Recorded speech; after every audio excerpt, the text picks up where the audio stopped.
I was a deputy sheriff in Tennessee, 32 years old, and I've been a cop since I was 18. My partner Harry, he was the same way. We were the guys that sent into the worst situations, and together we weren't afraid of anything. In late April of 1933, we decided to do a primitive camping and turkey hunting trip in Land Between the Lakes. It's 170,000 acres of pure wilderness. We found a great spot near the Kentucky-Tennessee line, set up camp against a rock wall, and the first night was quiet. The next day I went out hiking alone. I walked for miles, full of confidence, but about halfway through I realized something odd. The woods had gone dead silent.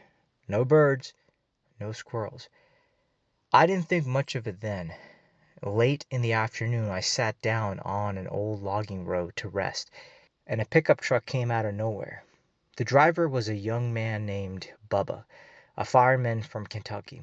We hit it off, talked hunting for a while before we parted. He got a little serious. He said, "You might want to keep your head up at night.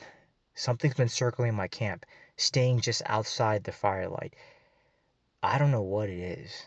I thanked him, but I was too overconfident. I shrugged it off and started the long walk back to camp. As the sun started to drop, the silence returned, and I heard it for the first time. A loud metallic screech like a heavy metal door scraping across concrete. It was so out of place in the deep woods. A few minutes later I noticed movement in peripheral vision, paralleling me on a ridge. At first I thought it was coyotes. Then I heard whistles. One ahead, one behind, then a clamper like a rock on rock. I kept walking, but I noticed they moved when I moved, stopped when I stopped.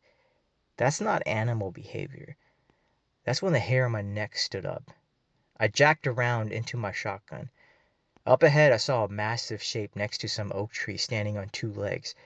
I thought it was a hunter in a ghillie suit. I figured the noises were his dogs or him signaling.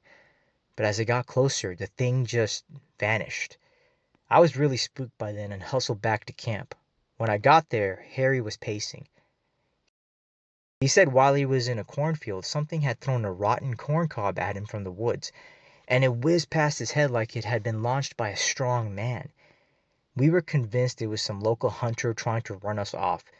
We were cops. We ain't leaving. We settled in by the fire, and as it got pitch black, the harassment escalated. Little twigs fell, then a small tree limb, then we both saw it. A small red glow behind a massive oak tree to the east. I thought it was a guy smoking a cigarette. My alpha male kicked in. I yelled at him to come out. Nothing. Then I saw another red glow on the other side of the same tree. It never clicked that they were eyes. That's when the rock the size of a basketball, 30 to 50 pounds, came hurling off the ridge above and slammed into the ground a few feet away. They were trying to kill us. We were screaming obscenities into the dark when it happened. From the direction of those oak trees came a growl. It wasn't an animal growl. It was hideous. It vibrated in my chest, rattled my heart, made me instantly nauseous. I couldn't move. I was frozen. I looked at Harry. He was slumped over, paralyzed too. Then I heard footsteps on the trail by the creek. Something was coming into camp. In the firelight I saw it. A bipedal creature. Half man, half wolf. It walked on two legs with pointed ears. It stayed just outside the ring of firelight, pacing back and forth.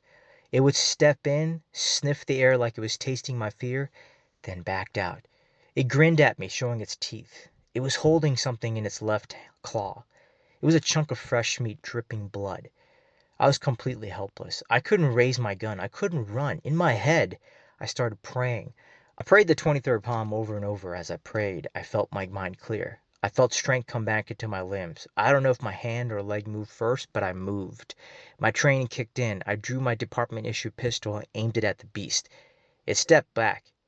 It was intelligent, but I still couldn't pull the trigger. It looked too human. When I lowered my gun, it advanced on me. I raised my gun and fired twice. Harry fired a shotgun twice right behind me. The creature in front of me vanished. I don't know where it went.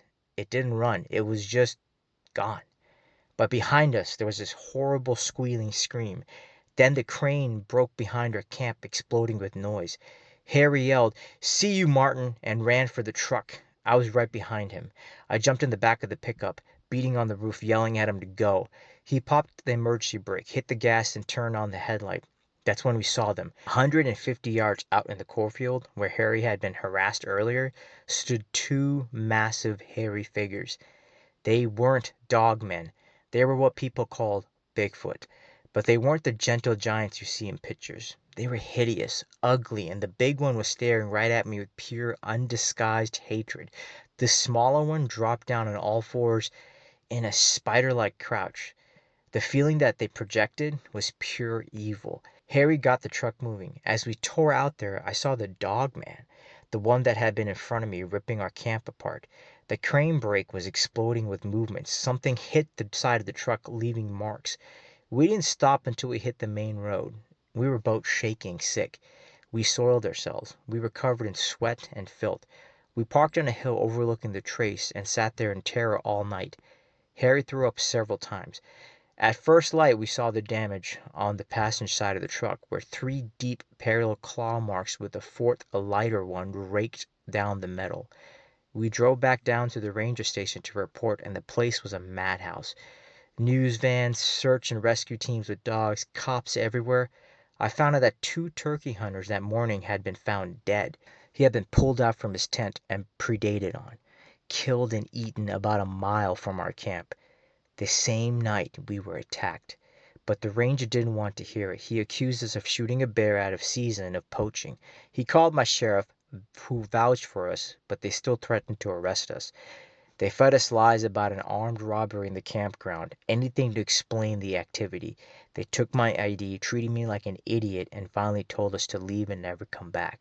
We left, and we never talked about it for years.